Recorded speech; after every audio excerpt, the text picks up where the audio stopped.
Hello everyone and welcome to Helix Cloud Games. My name is Richie and joining me this week is the host of Talking the PS at CyberChris2077, Mr. Chris. Gear eatings, everyone.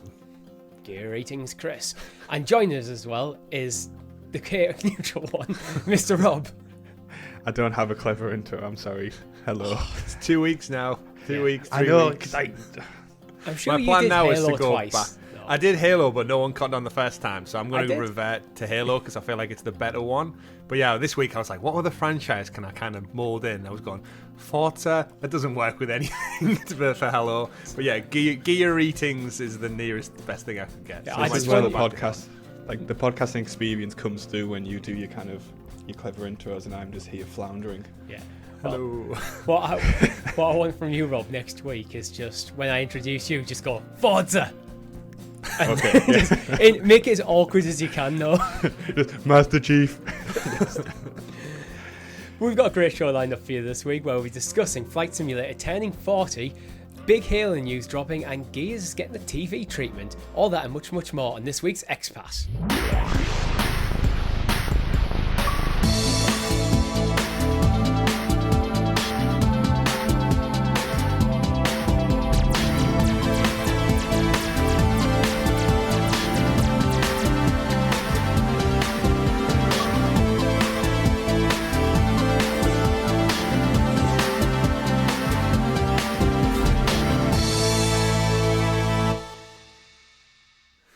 But before we get into it, make sure you like and subscribe to the channel or your podcast feed of choice with notifications turned on to keep in the loop with all the great content here at Helix Cloud Games, such as Talking the PS, where we break down all the Sony news in the clouds, what's happening over on the side, the PlayStation, CloudQuest, our cloud gaming discussion show every single Friday, also on YouTube and podcast services, and our weekly live streams and first looks and much, much more. So, gentlemen, I'm going to say no God of War talk here because Aww. we're going to talk a lot about God of War tomorrow Forza. on Talking the PS. But what, other than God of War, have you been playing anything interesting? Who wants? Rob, you can go first. I mean, yeah, because I've been playing something else than God of War. Yeah. I'm still in Chivalry 2. I'm getting sucked into that community. It's going to stay for a while for me, I think. It's going to be like a chill out game which I just drop into for like half an hour every now and again. But yeah, with kind of my work commitments kind of ramping up for the end of the year, I'm just taking gaming wherever I can get it at the moment. Yeah. Have you jumped back into PC or are you sticking with Xbox for it? I have switched over to the PC version just because like that's where my kind of leveling up is. So Yeah. that's the main one I'm on at the moment. I actually think mouse and keyboard would feel better for that style of game anyway, personally. Yeah, definitely. Yeah.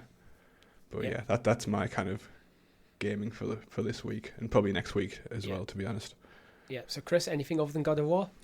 Yeah, so on Game Pass on PC, we got the Walking Dead New Frontier, which was it's the final entry in the Telltale series, which I didn't get around to playing because when it came out, it was just a case of I'm going to wait till I've got a preferred time, but I've loved all the Walking Dead series so far, so it was one I wanted to check out. Foolishly, I looked at it on Monday and then remembered God of War was coming out on the Wednesday, so started it, played about half an hour, thought, yes, I remember why these games were great, I remember why I love them, but I was conscious enough not to commit to it on the Monday, and truth be told, I'll probably never get around to it again now, but at the time I had all the interest to start it.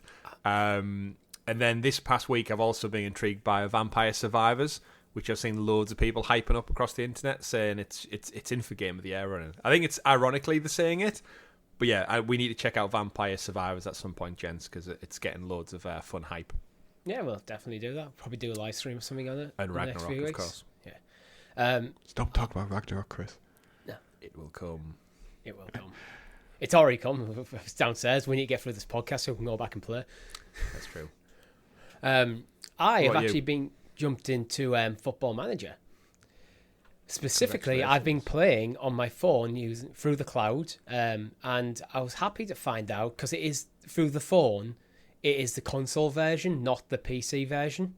I don't know if there's any real difference. I can't with my limited knowledge of more recent football managers, I can't see a difference. But what I was happy to find is it has direct touch. So I was worried I was going to jump in and it's going to do that emulated controller thing. Tiny. Where like controller support, using the controller for Football Manager works, but it is far from the ideal way to play that game, which is effectively a glorified spreadsheet simulator, let's be fair. Excel. Yeah. There's more to it than that, game. but it's like, I mean, it's not. I wouldn't even describe it as a mouse and keyboard game. It's a mouse game. You don't need necessarily. You could play that game perfectly content without ever touching your keyboard. So this is one thing I never thought I'd say, but I've been considering picking up a Football Manager title. It's on Game Pass. Just because I got so sucked into the Welcome to Wrexham documentary. You want to take over Wrexham? I don't know. I just I feel like, oh, that'd be pretty cool to to run a football club, and then I can pretend to be Rob McElhenney a bit more, which suits my life goals really. Mm. There is something to be said about simulation games, and I think me and Richie both the same. Like, we play FIFA, we're exclusively career mode purists. Like, I don't go online and verse all these teenagers and get my ass handed to me and doing TikTok dances and stuff. I'm literally in it for doing the transfers, building my team, getting my overall squad strength up. Yes, you can play the games, but you can also simulate them if you don't like to actually play the game. Go through the season, see how far I can get in the cup, and then if all fails at the end of the year, going back into the transfer market, making these deals with better players, doing their wages, doing their 2-year, 3-year contracts, negotiating with them. I actually have more fun, I think, in the transfer window in career mode than I do sometimes playing the actual matches. Which it's all about stats and just cranking those numbers up. One of my biggest things I've always enjoyed doing with FIFA is I'll look at a team. Usually a team will come into the news, this team's doing terrible, this manager's about to get sacked. And you kind of come up with a concept for how you think that team should be. And then you go into FIFA and you try and build that team. So I actually always in FIFA, I always try to make realistic signings. Even though theoretically in FIFA you can just sign anyone for any team as long as you've got the budget. But I won't go out and sign a player that I don't think would actually come to that club, just to kind of put that arbitrary restriction on myself to just make it a bit more interesting. Yeah. If you want that extra bit of immersion, Rob, then FIFA this year you can play as Ted Lasso. They put him in the game from the Apple Arcade, which I think is a good move. The next step would be to get Ryan Reynolds and his partner alongside that. I mean, the thing I'm hearing here is we should kind of direct all the the membership dollar from Helix Cloud Gaming and make an offer on our local team, and then we'll tag Ryan Reynolds and we'll do some smack talking and things like that. Yeah. Hey, our logo would look good on a shirt sponsor. I think it's got a good style to it. I mean, if you want to help us in that goal, you can become a member for as little as 99p. Go for the highest tier and donate £1 million so we can actually get somewhere. We need a lot of help getting to that level. Yeah, let's put a special tier for £1 million and see if there's any interest. I did watch Welcome to Wrexham. It is a great show. It's a great series. It is good, right? Yeah. And someone who just doesn't like football at all. This is turning into a football podcast, but if someone has no interest in football, I do like the story of what's happening there. So we should do that. Of all the people I know, I was surprised most by when it was you who was recommending people to watch Welcome to Wrexham. It's because I'm such a big fan of Always Sunny, so I'll follow anything that Rob McElhenney does. I knew that, but I thought that might have just been one where I'm just going to give this one a bit of a pass because it's not him doing as an actor really. It's just him as a person and a businessman. But it's pretty interesting. Yeah, I mean, I fully recommend it to anyone. It's on Disney Plus. Go watch it. But what is happening in the XPass world, Richie? Well, if Chris would do us the honours of introducing us to the properly prepared wrong title entrance point thing. Damn it! I didn't have it up on my screen, and then on my screen right. No, it's on my screen right here. I've still got the Talking the PS overlay set up from when we recorded that. So that the screen I'm looking at is all blue with Talking the PS, and we're talking about FIFA, and I totally forgot we're doing an Xbox show. So as you threw it over to me, I was like, oh, what's the PlayStation one? Just go for it. I will say, though, on this week's CloudQuest, I absolutely fucking nailed the Stadia one. He did. You threw that to me out of nowhere. Chris, give me the Stadia intro. 20 minutes into a CloudQuest show. I think 160 weeks, I don't think he did it once. Correct me in the comments if he did. But anyway, Chris, would you like to introduce us to the excellently exuberant, excavated Xbox expose, aka the news. As I've already said, you can get early access to very much a handful of our shows, such as Talk the PS and CloudQuest for as little as 99p. And big shout out to our new member, Caffeine, who is powering this show right now, because I've had way too much coffee already. But Coffee. anyway, let's get into it. So, first news item, I just want to get through this one because we're going to be talking about it for weeks and weeks and weeks and weeks still, I reckon. And it's the Activision Blizzard acquisition. It's still rumbling on. Yeah, it's where are we at even now with it? It seems like the EU is kind of putting the brakes on this going through smoothly. Rightly so. They're scrutinising it, they're investigating it.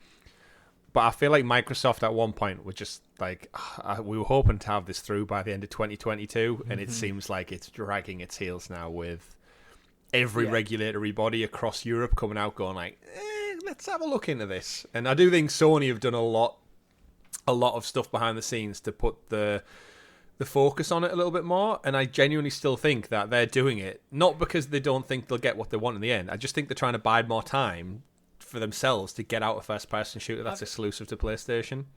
I think there's that, and I think there's also part of it is to mitigate the nature of the deal, because we've talked before about how the potential of like having like a lot of caveats to the deal, like Microsoft can't make put Call of Duty on Game Pass or exclusive for like 10 years, things of that nature.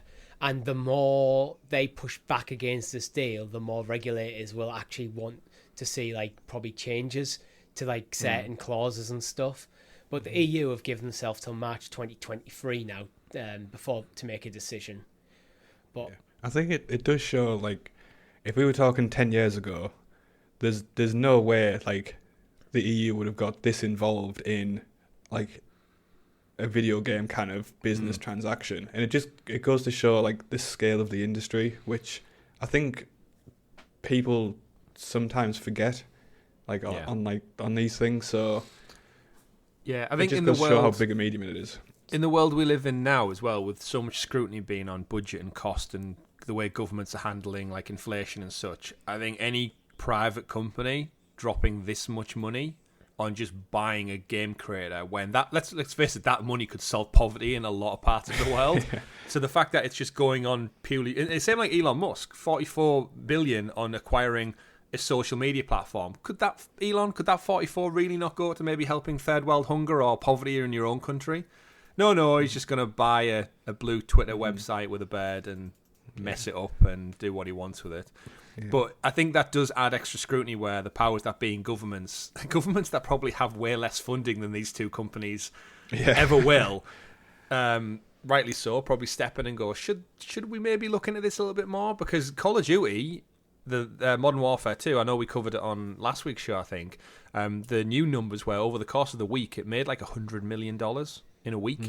Like biggest launch of a Call of Duty franchise since like one of the original ones, and it's like there's just so much money. It's like no wonder. That's where Microsoft probably saw the numbers and kind of went, oh great, it's getting a lot of money, that'll be good for us in the future. But, oh crap, that's terrible for the deal. If it flopped out the gate, it's like they go, look, it's not as big as people making it out to be. It's fine. Like every year, I'm always surprised that it's still like, as someone who's kind of fell out of interest in Call of Duty because it just started to feel the same year on year, and I think because we do get hit with it every single year, I was just a bit tired on it all, fatigued on the whole thing.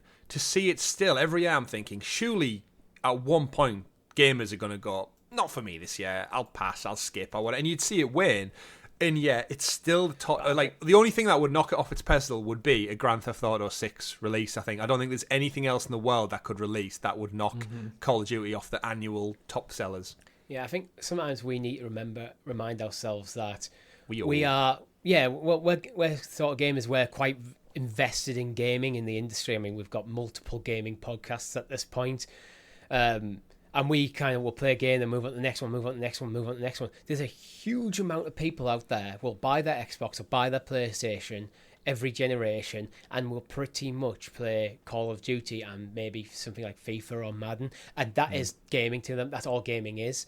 They might play a couple of hours a week, or maybe one night a week.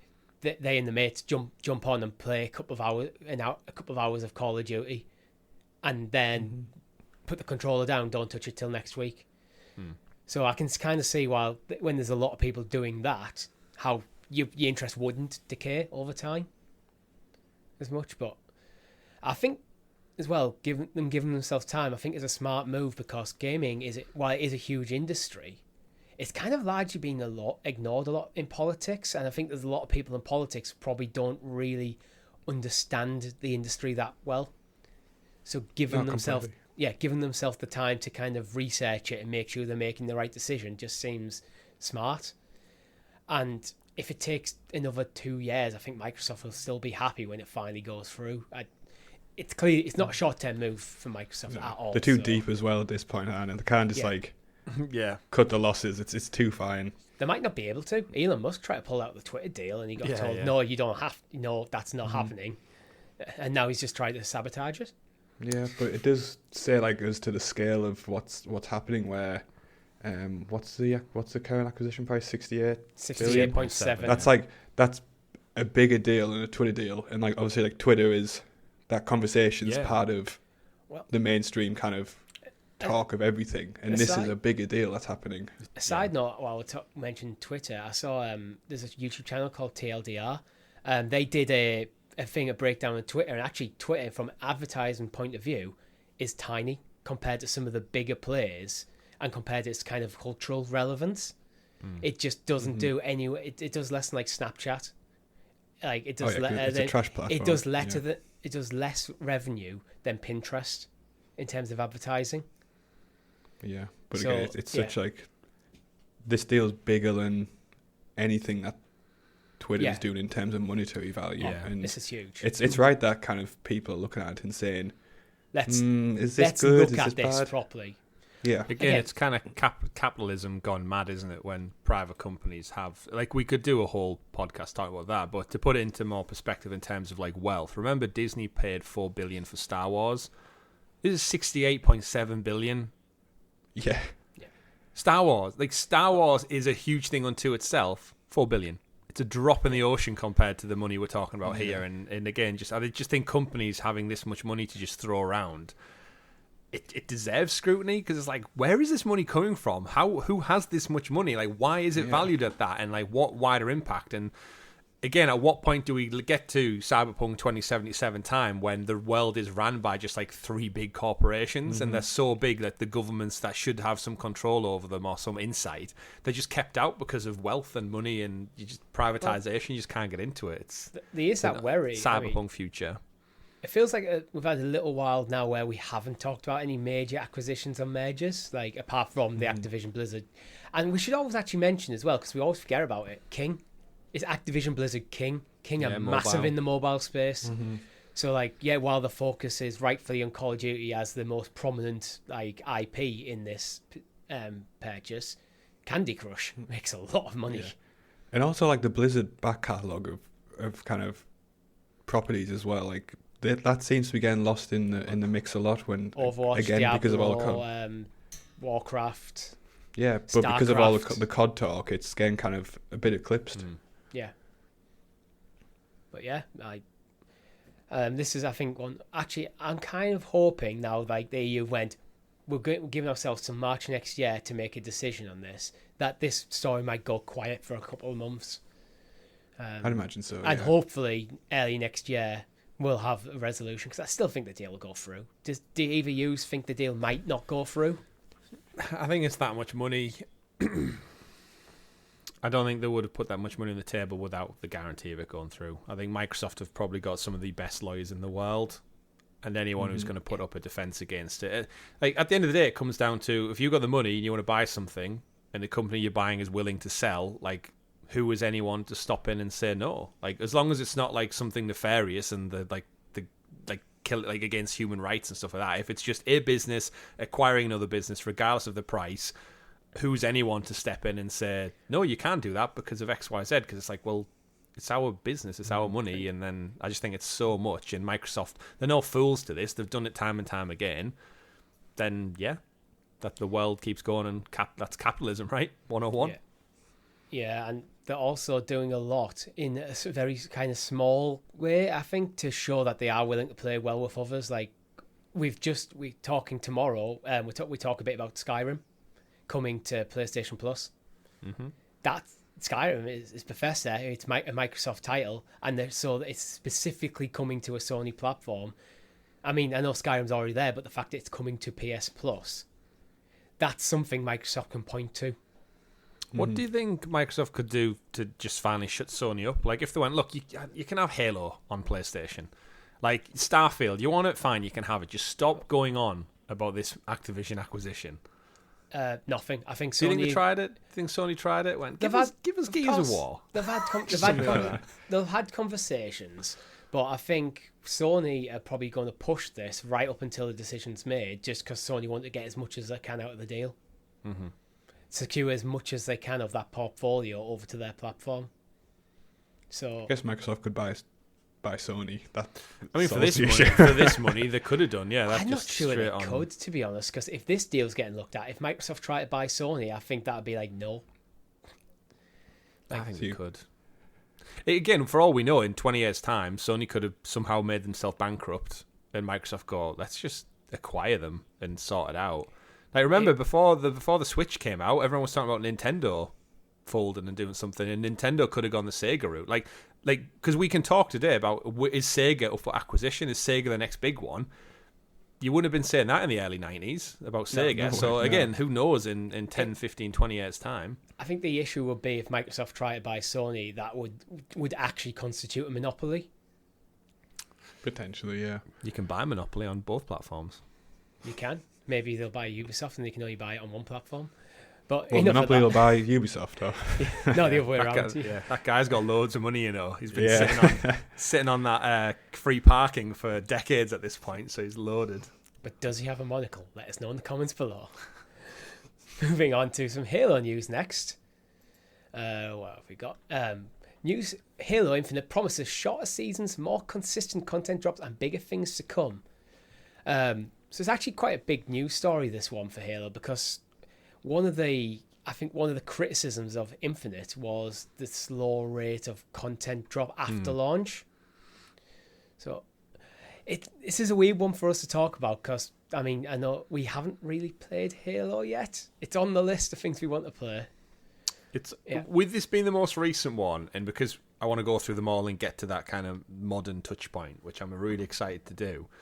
I know it's been criticised quite a lot for it's been quite like thin on the front, and like you said, the after game support. I think the last update they announced was just as weak as anything. There was nothing really new included in it. I think ray tracing was one of the things. It was like, great, that doesn't really add any more content to the game. But yeah, with the winter update, I think the big thing that's come along is the Forge mode, which allows gamers to make their own maps, multiplayer maps. And already this weekend across social media, I've seen so many like clips. There was one, someone's made a game called Diglett mode, where basically every player starts off in a hole and all he can do is pop up and pop down, and you have to pop up and try and kill people in other Diglett holes at the same time, and it just looks so fantastic. Funny because in the clip all you see is every time they pop up there's about 10 different Master Chiefs just going popping up all over the place, and you've got to get your kill in really quick, arch your grenades, all that kind of stuff. And again, when you give stuff out to like the modding community or the creator community, they can just go totally batshit crazy with it.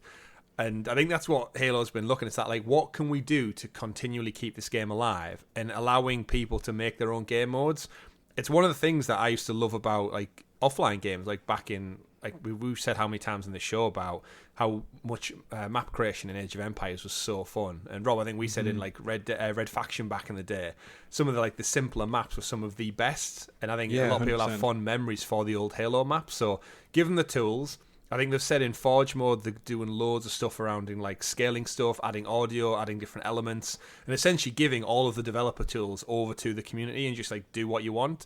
So I think Forge mode could be the kind of sleeper hit that's going to help keep Infinite alive until the next big content drop. Yeah. So this like community part's like an interesting thing to talk about in the context of Halo, because kind of when the internet was like kind of developing and content creators were first coming out, the red versus blue for Halo, like that kind of web series, which Rooster it basically like gave Rooster Teeth the money to do everything it's done now. That was such like a key part of like Halo's identity, I feel, and that kind of went away as like the kind of titles came and go. But it gave it a lot of longevity, and I think that's one of the reasons that GTA Online had like the kind of legs it had for so long, because of those creator modes. So I think kind of allowing the community to get back involved in Halo in a bigger way and kind of create its own kind of content around that could be like a big win for it. Because I played Infinite when it first kind of dropped, and the multiplayer was really fun, but it just didn't have the legs behind it, and that's kind of how I dropped off. But yeah, the creator like content and the kind of potential for streams and kind of like YouTube shorts and like stupid TikTok clips to come out of this is like could be the thing that kind of rebirths it. I think the day, unless you're like a Call of Duty or something, the days of being able to have this multiplayer experience tacked onto your single player narrative experience, whereas like he's like 10, 15 maps, play team deathmatch or capture the flag, and that's your lot basically, over and over and over and over and over again. I think people do get a bit bored of it. Now we are used to these more like things like season passes and regular content drops. You look at like how Fortnite just has reinvented itself over and over and over again by just adding new. It's not even just changing up the map; they have straight up changed the map entirely at times. They exploded it all into that's what I was and then thinking of. rethingied it. But they've also added new mechanic elements in that changes the way the game plays, so it keeps that freshness to it. That's before you add in all sorts of like different skins and all that sort of stuff. So I think that is now the Fortnite has re-established what you need to do to be a successful competitive multiplayer game. You have to keep bringing in new stuff to keep it feeling fresh. Yeah. One of the best parts about this for me, for us in particular, is one of the key additions to start with is campaign network co-op, making it possible to up to 4 players to experience Halo Infinite's campaign together. Now, I've got such fond memories playing with my brother back in the day when we would go through like campaign. Like that's one of the reasons we absolutely adore Time Splitters, because you could do the whole campaign just together. And I can just see like an awesome Thursday night when the 3 of us jump into Halo Infinite story campaign and just have like a wild, crazy fun time. Because it's like, I don't feel like in today's world, many games allow you to play a single campaign as a collective group. Yeah. Especially when we're such story heavy anyway. Yeah. Interesting enough, one of the criticisms of Infinite was they did promise split screen co-op. Yeah. And then kind of went back on it, which I think definitely kind of, I wouldn't practically have used it, but the fact that they promised it then went back on it soured a lot of people, I think. Especially OG fans who grew up with couch co-op. So like me, who played it with my brother, it would be a case of, come round mine, we'll have some beers and we'll relive the old glory days, and then go, they've said they're not doing it anymore. It's like, but we already both bought the game now. It's like, so now you're sat there with like on the voice chat in different houses. Yeah. It's not the same. Like sometimes when you sat on the couch co-op stuff, it is better in some ways. Apart, split screen is objectively worse than like having 2 separate screens. Oh yes. But there is something about when like you sat together. Like I know, like the times me and you, Chris, have played like Overcooked together. Like whereas like we've played it online together, but it's always more fun when we're sat on the couch together. Yeah, absolutely. As well, forward shout out. But I can't wait to get on this GoldenEye remaster remake with you guys. Yes. God, yeah. Because I don't think we experienced GoldenEye much together. Like I always remember playing around my cousins. You probably played around mine a handful of times. Yeah, I think so, but never. I don't know if we were the right. Yeah, either way, I think like that's something I'm looking for. The issue was then is like everyone had like a 22-inch TV which had to get split up into 4 sections, and it was like I can see somehow. Nothing. Yeah. So somehow it probably shouldn't have worked, but it did. Yeah. That's you got weird, like 20 pixels per person. It's that bizarre thing. It's like back in the day, couch co-op was just standard in a lot of games. You'd just jump in, you'd have a weird horizontal or vertical split that just did not look good at all on a tiny screen, the other side, like a mile away in the other side of your living room. Now everyone's got massive TVs, and we're like, well, but we can't play on the same TV. Yeah. It's like, it's for arguably there's never been a better time to play split screen. Yeah. Moving on from Halo, another online game coming to Game Pass is Battlefield 2042. So that will be joining us. Did either of you play Battlefield? Chris, I know you were actually kind of looking forward to potentially coming to Stadia. Yeah, what an idiot. Battlefield. I was looking forward to it potentially coming to Stadia, but then the biggest thing for me is I enjoyed Battlefield 1 so much. Got a platinum in Battlefield 1. I was looking forward to Battlefield 2042, and then I think in about probably 6 months prior to launch, they went, "Oh, there's no campaign," and my interest just went. Why would I spend £70 on a game that is just online multiplayer shooter when I've got Warzone for free, or I could play Halo Infinite on Game Pass? It was like you're literally giving me no reason other than this game comes out and it's 10 out of 10, which it probably was never going to get that. So I was like, I'm not going to pay 70 quid for it when I've got equivalents, or if not better, in the form of other titles that I can play. And obviously it got dragged through the coals on launch, and I think, it needed something good, so it coming to Game Pass. Like, again, it will be a fun shooter, but just not one that I'm willing to drop 70 quid on. So now they've had, a year to work on it and polish it up, and I know they pulled...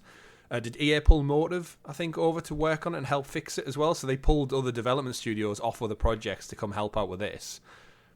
Yeah. And I'd like to think at the launch of, Season 3? And going on Game Pass, it's going to see, hopefully, a resurgence, because it needs it. I think Game Pass could be like a catalyst for this game to re-emerge. Again, after it kind of flopped out the gate, a lot of people would have looked and went, no, I'm jumping out, but now it's on Game Pass. Like, well, you don't have to drop that $70 to actually jump in now. You can just, if you have Game Pass, you can just play. So it's like a lot of people who are like interested as an alternative to like Call of Duty. I think this could be a good get. And I will say the game has made some good progress since that kind of initial like barnfire of a release. Still not enough to pull people back in at a retail price, but as you said, this could be the thing that kind of gives it a shot in the arm, gets a bit of a community around it again. The retail price for me is just stupid. Bear in mind, this game was getting launched in a world where Call of Duty Warzone was already out and completely free to play. And you're charging $70 for it. So why would people want to?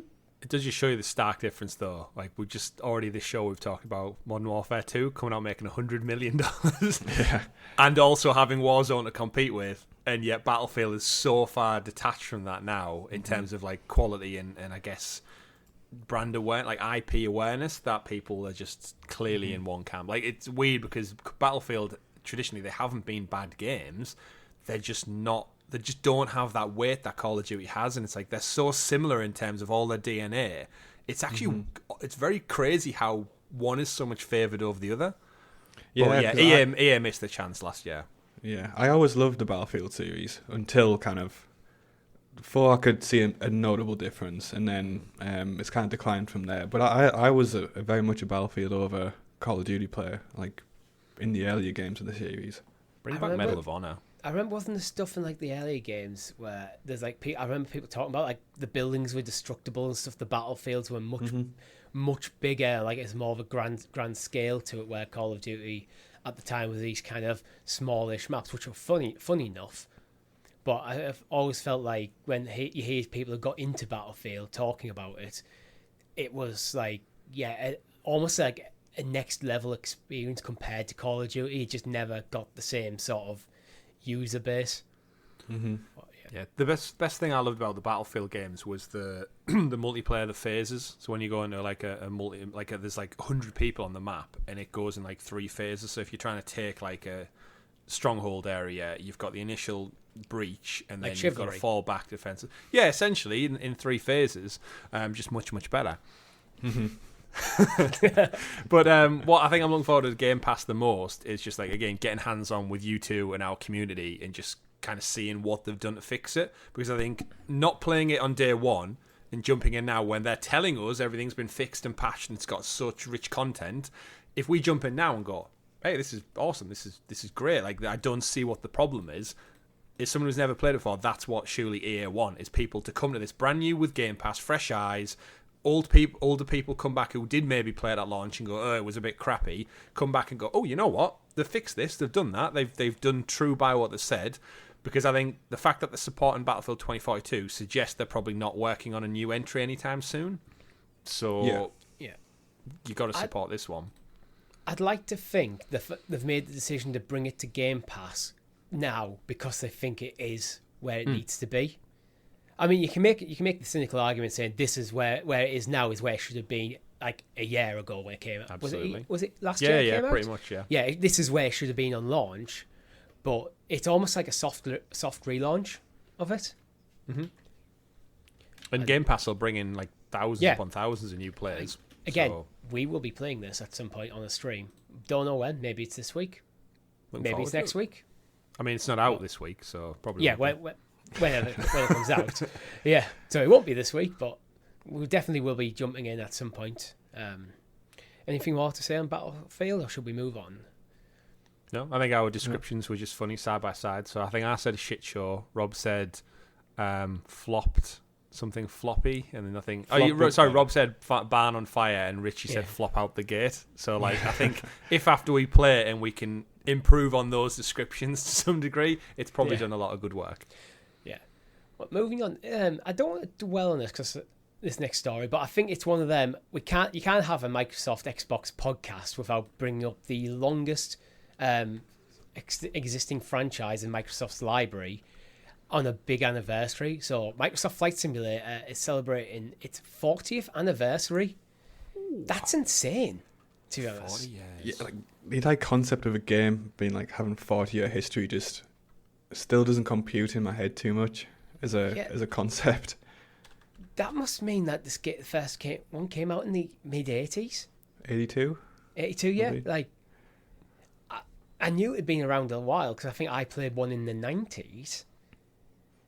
But yeah, I played. It was one of the first games I got bundled in with, like when I bought a PC, and like back then, like the joysticks were like kind of a big thing. I got bundled into when you bought like a new PC. Yeah. And I went into it thinking it was like a war simulator almost instead of just a plane one, and then I could never get the plane off the ground because I was too young to understand the sim element of it. I wonder if you'd seen the one I had, because I had a World War II one. Maybe then, yeah. Yeah. To give you some history on Flight Simulator then, so the original ones, because they were simulators first and foremost before games, is the original entries since 82 were actually just known as like Flight Simulator 1.0, Flight Simulator 2.0, so they were actually like proper like computer programs. It says on the article here, Flight Simulator began as a set of articles written by Bruce Artwick in 1976 regarding a 3D computer graphics program. When the magazine editor said that subscribers wanted to buy the program, he set to work on creating it and incorporating it into a company called Sublogic in 1977. The company began selling flight simulators for several computer platforms, including Atari and MS, basically a bunch of computers you've never heard of. In 1979, Sublogic released FS1 Flight Simulator for the Apple II, and then in 1980, Sublogic released a version for TRS-80, and in 1982 they licensed it to IBM PC version via a CG graphics card for Microsoft, which then released as Microsoft Flight Simulator 1.0 on a self-booting disc. And then obviously it's just gone on and got bigger and better and stopped being more about Flight Simulator and more of a video game, and then also utilised for actual training real world pilots. I think it's never strayed too far from its roots, to be honest, because it still is a flight simulator. Mm-hmm. It's not. Yes, there's a bit more gamified stuff in it, but you can just jump in and go for a fly. Like, yeah. What amazes me is like the rigs that some people create just for Flight Simulator. God, yeah. Like, holy shit! Like, I saw one. It's like a room, and the guy's basically just made a cockpit, and he's got like the projection screens, like as like everything. It's incredible, like the passion that some people have for this. It's commitment, is what it is. Mm-hmm. Yeah, but you got to be hardcore. I'm sure my dad would love something like that because he likes his Flight Simulator. It's just, all the peripherals and stuff, like proper. I could see your dad, Richie, sitting down with like a captain's white shirt on and his hat and whatever like concoction he's made in his shed or something, going like, right, let's go to Miami. I don't think he'd go that far, but if I could give him like a flight stick, like a nice flight stick, and like the problem he's always had is like you need a pretty decent PC to run it well. It runs in the cloud now. It does run in the cloud. I should get him XPass. Game Pass. Damn it! You did. But yeah, in terms of shout out to Flight Simulator. It's fantastic, and I think it's a shame Microsoft don't do more in the VR world, because I think Flight Simulator in VR would be that next logical step for this franchise. That would be amazing. Like, because all the grunt work's done. Just headset on, and you are in the cockpit, like Rob said. Yeah, you got your flight stick in front of you, and you've actually got a flight stick there. And you could make an awesome flight sim VR rig. That'd be absolutely incredible. Microsoft, do it. Just do it. Partner with Steam. Moving on now to Mass Effect 5 development is going very well. Let's talk very briefly about this one, because we are going to talk more in depth tomorrow on Talking the PS, available on YouTube and podcast services. Anything you want to add here about it? Mass Effect was Xbox exclusive, right, originally? Mm-hmm. Like flagship titles, yeah. Yeah, I feel like that's one of the reasons why I didn't jump onto them first time around, being a PlayStation kid. I think just didn't miss them. But yeah, when I picture that Mass Effect cover, I picture the 360 box, on a shelf somewhere.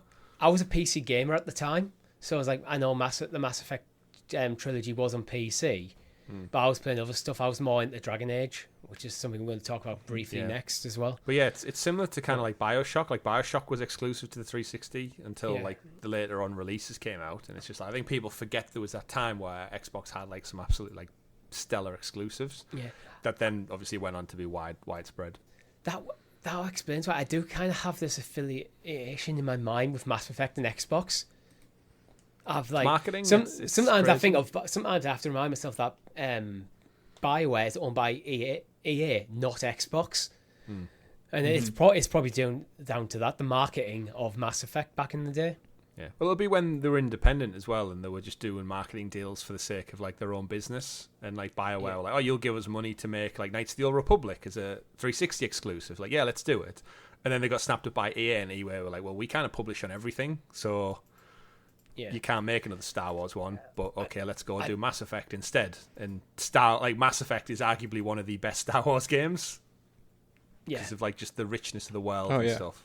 And unfortunately, I think BioWare kind of went downhill after the EA purchase. Yeah, I know some of the biggest hits of BioWare did come out early under the ownership of EA, like the Mass Effect trilogy and the first Dragon Age game. I think we're published under EA, but they kind of went down. Happened. Dragon Age 2 was kind of I think they made that game in 9 months, so it kind of just feels like a bit light in terms of everything that goes on in that game. I think Dragon Age Inquisition has got one of the greatest openings of video games. It's really sucked me in. But the more when you get a game where the more you play, the less you like. Yeah. It was one of them. And then obviously Andromeda didn't do great out the gate, and BioWare need a win. BioWare need a win. Yeah. I feel like this could be it though, because from kind of they're doing the right things, I think, going back to the core characters and things like that. So I'm quietly optimistic about it. I think they need to nail it this time. I think this and Dragon Age Dreadwolf, they absolutely need to nail. Otherwise, it might be the end of BioWare, to be honest. Because they're not. I don't think they're in a good position right now. I know the trilogy, Mass Effect trilogy, kind of give them a bit of a reprieve, but even that had problems. They could always just fall back on a Netflix series, though, Richie. Yeah, they could do. Evie is interested in a Netflix series. I've never played Dragon Age, so unless they put out a trailer, I'm like, oh, this looks just awesome. Oh, Not for me. Dragon Age Origins is one of my favourite games of all time. See, this is weird because I could just never get into the Dragon Age games. I played I can't remember which one I played, but I think there was something about the weapon and armor design in it. It was just Origins looks ugly as hell nowadays. 2 visually stands up a bit better, but the story and the characters are just not as good. And there was just something about which was this just looks a bit weird, and I'm just gonna. Well, in 2, they kind of went a bit more anime-esque, where Dragon Age Origins was really kind of very grounded, to be honest, as a fantasy like RPG. Mm-hmm. And like it was focused on the Grey Wardens, and then like the Darkspawn, which was basically the world's version of orcs. Like, and there's like this blight taking over the world, and like only the Grey Wardens could realistically fight against it. And it's like it set up a lot of interesting lore, which they kind of just moved away from, like in subsequent ones. But I've read some of the books, which actually are prequels to the games, and the books are really good as well.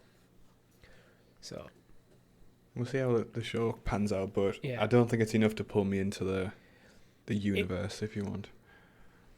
The show for me, it wouldn't be enough on its own, but I'm starting to get a couple of things like lined up for December for Netflix. So I think in December I might get a month of Netflix and binge some stuff.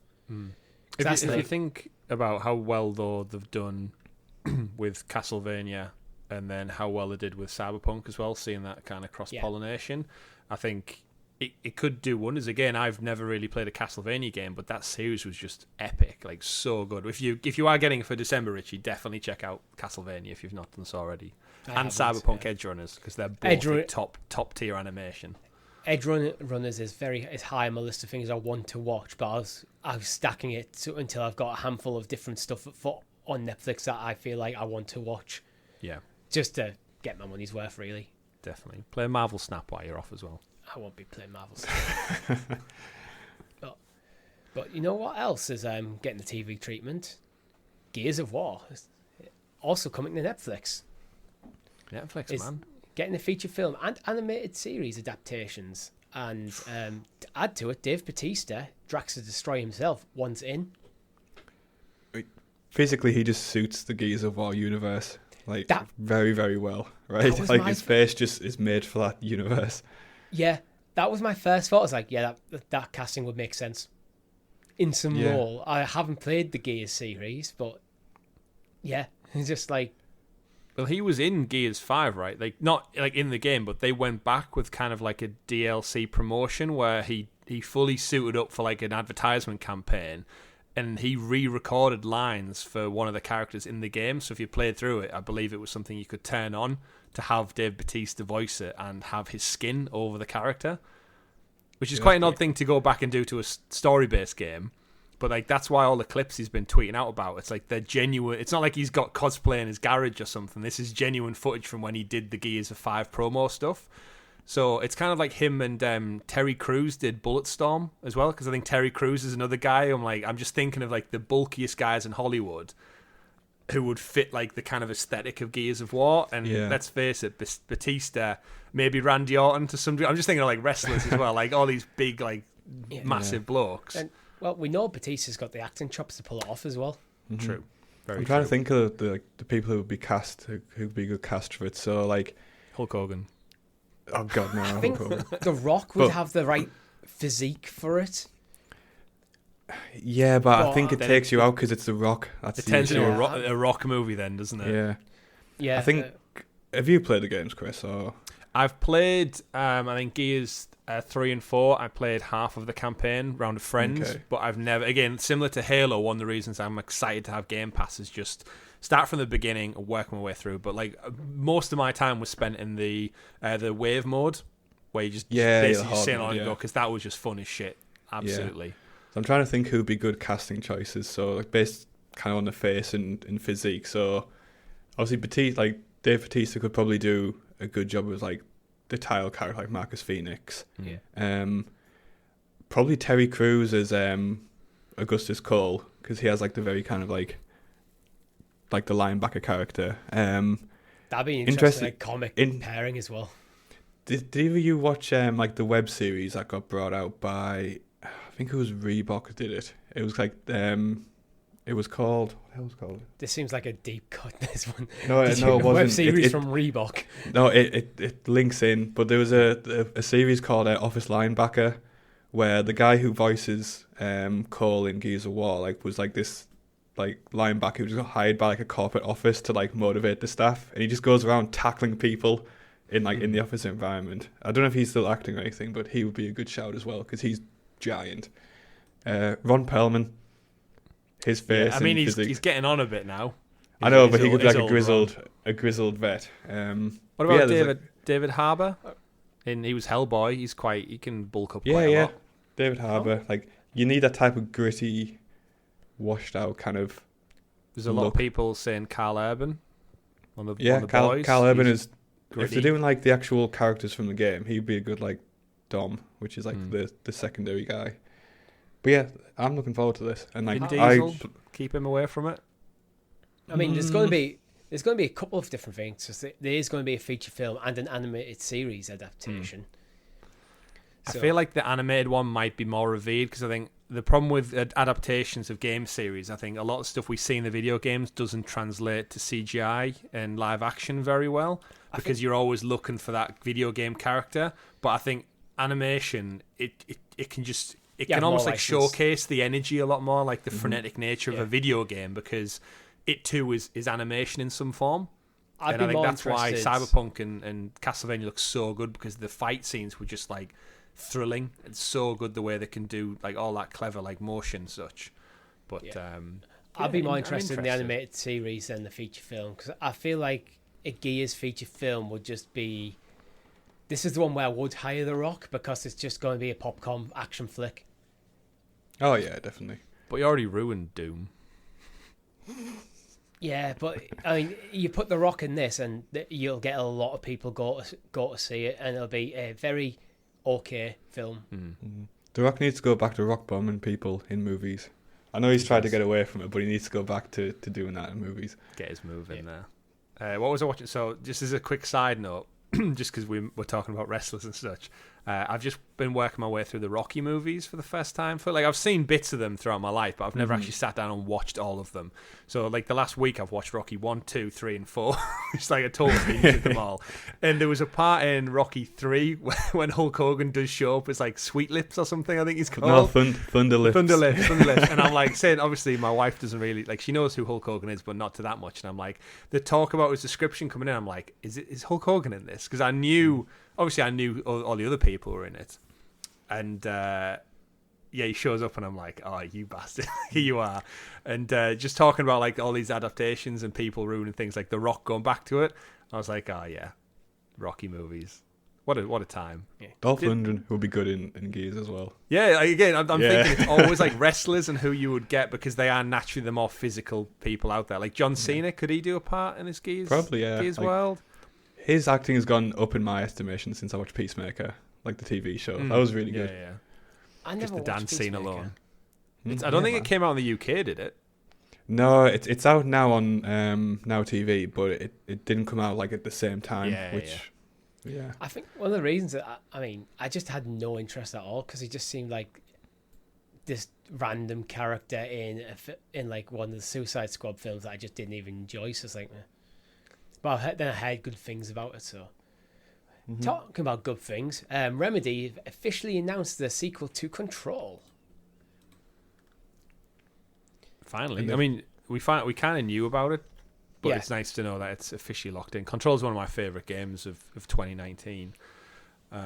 We knew they were making 2 games in the Control universe, and one was codenamed Heron, which is now officially Control 2. At least we don't know whether it'll finally be called Control 2, but it is now basically Control 2, so it is a direct sequel. Yeah, and there's Alan Wake 2 as well. Alan, that's coming. Hopefully it'll sell better than the remaster. Hopefully. Control. Like when I was thinking back 2019, like Control was one of my favourite games of the year, but then I was thinking, God, what a year we had as well. We got Jedi Fallen Order and we got Spider-Man for the PS4 as well in 2019. It was like, that's solid, like 3 games that I absolutely loved there. And I'm looking forward to seeing more of Control 2. I hope it's just kind of more of the same, but bigger and better and more fantastical. You never got around to finishing Control, Richard. It's one of these games that I think you've started twice, haven't you? I've officially started twice, but I've tried to jump in several times, and it's one of them games where you play for an evening, you enjoy it, but then it just doesn't seem to sink its teeth in you. You don't have that desire to go back. Like right now we've God of War, where I know, finish the podcast, edit the podcast, then I can play God of War for the rest of my afternoon. Like, it just didn't click in that level. I respect the game. I think it looks fantastic. I think it's interesting story-wise. It just didn't fully click for me, didn't resonate properly. You should probably just put a pin in this one for now, and then upon the launch of Control 2, jump in like the month prior to Control. Yeah, I think that'll be my plan going forward. Like, just wait until like the opportune time. Like when the hype starts building for Control 2, that's when I'll jump into Control 1. Yeah. Although I hope they don't call it Control 2, because I don't feel like the 2 sits with the word control very well. I feel like it needs to be Control and then something creative underneath. I'm okay with being Control 2 until they're ready to reveal the actual title. Oh, yeah. Rob, did you play Control? I'm same as you guys, so same as you, Richie, where I tried to get into it, and there was something about, I don't know how to describe, but the combat didn't quite sit well with me. Sometimes I felt kind of a bit,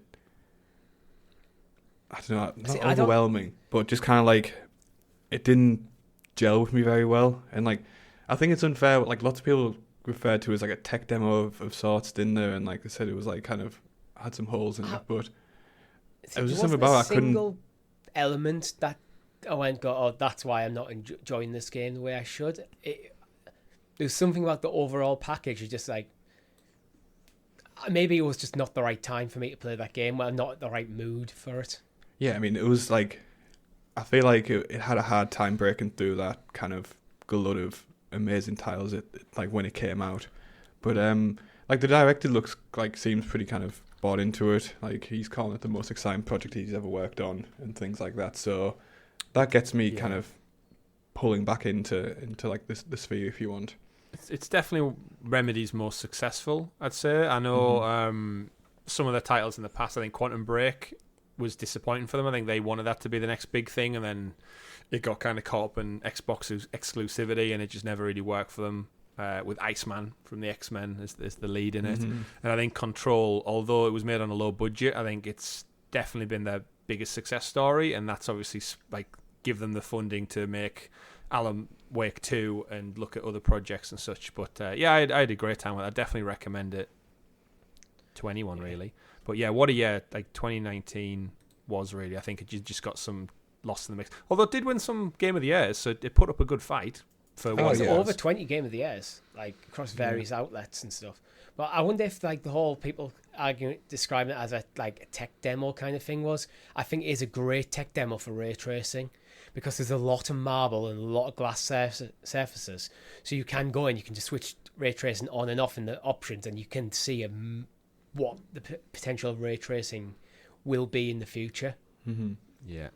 Sekiro came out in 2019 as well. RE2 remake. So it's like, it was absolutely chocker 2019. So no surprise. Yeah. But moving on now to Prince of Persia. Basically, it's not cancelled, and Ubisoft have kind of put out a small FAQ to kind of just say stop asking about it. Yeah, stop pestering us about this game. I mean, when you have to put out announcements saying, guys, this game isn't cancelled, that it says a lot about kind of the position it's in right now, right? The game's in development at Ubisoft Montreal. They really don't go into much detail. Like release date at the moment, a new release date is not being set. There's no plans at the moment to make any other like remakes in the franchise. Which, to be fair, if with this one being in development hell, why would you make plans to do any others? Yeah, if you can't get this one out, then yeah. I think this is just part of the ongoing Ubisoft problem, isn't it? As I think they're going to hit a reset point, hopefully soon, where Ubisoft are just going to start getting back on track with things. And I don't know what needs to be their big hitter to do that, but we've been lamenting them all year, really, saying like this is wrong, that's wrong, they can't get this on, and then Skull and Bones just got pushed back. We should have been playing Skull and Bones right now, and it got delayed yet again to next year. And yeah, they just need a big shake-up, and I think they're probably just going to draw a line under this year, and from next year onwards, hopefully do better. I think for me, Ubisoft games always feel like they're off a production line, and the production line now feels stale. And then they started moving in a certain direction with things like NFTs and stuff like that. And the gaming industry consumers kind of went, nah, we're not liking that. And so now they're in a bit of crisis mode. I mean, the Prince of Persia remake, when it got announced, looked like it didn't look like a remake. It just looked like you took the PS2 game and just went, there you go. It looked more of a remaster than a remake, and everyone went, ooh, no. Does this come with Game Pass PlayStation Classics this month? Is this what this releases? It's like, no, this is a full remaster. It's like, is it though? It's not a remaster, it's a remake. That's the thing. If you put that trailer and went, Prince of Persia Sands of Time remaster, people would have gone, oh, cool. We're getting the remaster of that game. I like that. I never played it, but like, it's a beloved game. But with it being a remake, and go, ooh, that looks a bit rough. Yeah. The problem, the lesson to be learned is don't take a beloved thing from yesteryear and don't improve it at all. Like, if you're going to re-release it, like, you've got to put enough work in to honour the legacy of whatever it is you're trying to do. Yeah. And if you're not going to do it justice, then just don't bother, because you're just going to sour the audience that are already fans of it, and you're not going to bring in new people in because it looks like shit. So just don't waste your time and money. Especially the reputation Ubisoft have of, like, not each individual person being like a bit lazy, but their overall kind of approach to game making getting a bit kind of formulaic. Yeah, formulaic is a better word. It doesn't help that kind of argument against them. Well, I think when you come to like the big question around remakes and remasters, if you're remastering a game, you're taking something that already exists, up-resing it to like modern resolutions, or especially if it's like a 4:3 resolution, getting it running in 16:9, making sure like updating the audio, remastering the audio, that sort of stuff. But fundamentally, it is still the same game as it originally was. Now just running on modern hardware. A remake should look like a new game. It should look like a game of this era, but be the old game. So like Resident Evil 2 game remake, I think is a perfect example, where it still is Resident Evil 2, but it looks like a modern game. It feels like a modern game. And look at the success they've had. 2, 3, and soon to be 4 next year. It just absolutely revered. Not only between Resident Evil fans, but newcomers as well. Yeah. Few more stories just to round out the show. Future DC video games at Warner Bros. Will reportedly be part of a larger connected universe. Superman can fly. Clark Kent. So writes Eurogamer. Thoughts? And I'm surprised on this, to be honest. I just can't figure out what the hell Warner DC are actually doing. I don't think they know, really. To be honest. They've got James Gunn at the helm now, haven't they? So after the success of the second Suicide Squad movie, they're hoping that bringing him in with a co-CEO, Peter Safran, who I don't know who he is, but I know James Gunn, through all the successful things he's done, he's now essentially the master puppeteer. And I think the stuff we know with Henry Cavill is he's clearly locked back in for a new list of films. Obviously, The Rock's going to be involved heavily, which we know how much creative power he has. And then now it looks like we're going to have it all tied together. So everything Marvel have seen in success with like Spider-Man and other projects, they've all been their own insular things. And I guess we don't know if Insomniac's Wolverine is going to be tied in with Spider-Man at all, but they're very much standalone. Like the Square Enix Avengers was its own universe and thing. I guess they're looking for some kind of cross synergy. Like if you go and see whatever future Suicide Squad game is going to be tied into the Suicide Squad movie and vice versa. The problem with games development is it takes longer than movies to turn around and TV shows. So unless the game's just lives in a pocket universe that is still connected but not really directly, it might create some synergy, but I think this is all just kind of hopes and dreams, and actually putting it into practice is a lot harder than they maybe think. But James Gunn's quite switched on. Do you not worry, though, that the DC universe as it stands is just a fragmented mess of some things are connected, some things aren't connected, some things are kind of half connected, whether it suits them at the time or not, and now you're throwing video games into the mix, into that mess? Yeah, I almost feel like more mess under mess. It almost feels like, for me, if you want to do this, you need a clean slate protocol where you go, what's done is done, we're going to start again, potentially with recasting some like key characters, and just we're going to do this attempt number 2 at making a DCEU.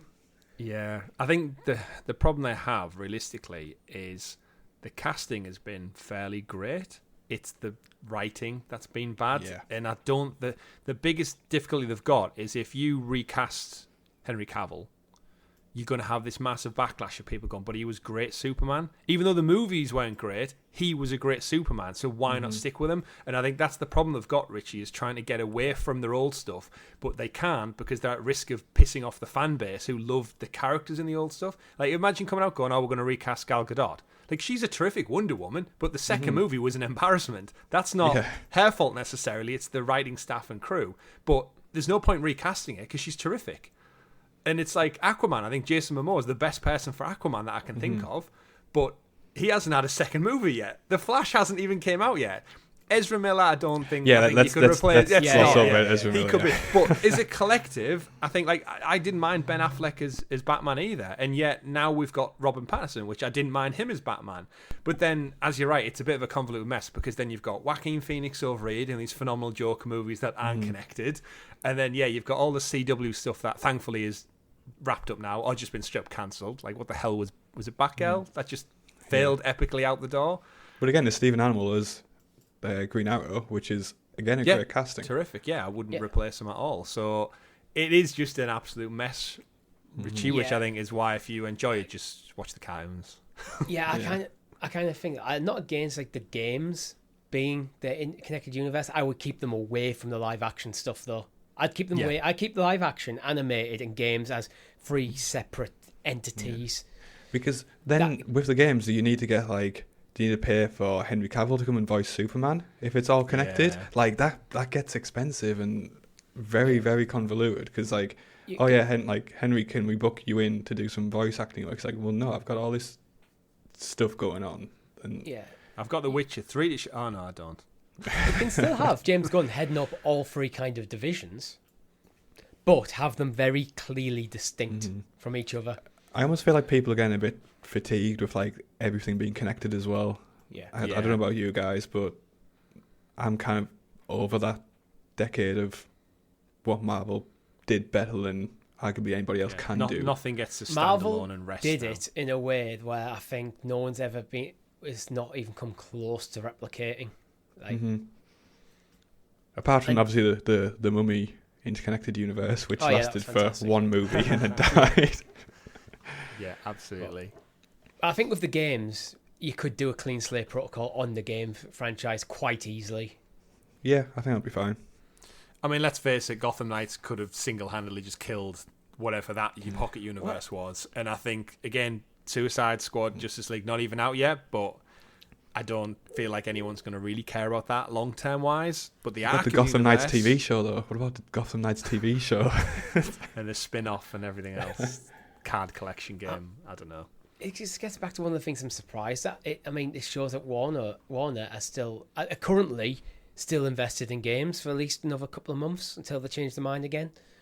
Yeah, I mean, that's a bit like, by the time it's like this comes out on kind of feeds and stuff, like this could all be kind of irrelevant, and Warner Bros. Is just like gone in a completely different direction in the space of a couple of days. It's like the animated stuff for DC pretty much always lands well. The films are more miss than hit, to be fair.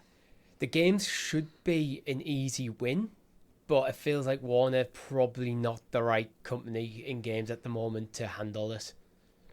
I'd agree, yeah. And we've got Wonder Woman, right? Yeah. From Avalanche, makers of Shadow of War, Shadow of Mordor. That's possibly next year release, or maybe the year after, but we should see more of it next year. Yeah, hopefully. But it's not connected to the Arkham series or Suicide Squad series, so it's like, is the Wonder Woman in that different from the Wonder Woman in this game? It's like, this is where you're 5 years into a development cycle, or 9 years if you're WB Montreal, and you just don't know. Maybe you start the clean slate protocol going, right, everything that has happened before now in games is done. Game 1 of the new internet connected DC gaming universe is Wonder Woman. That's where we start.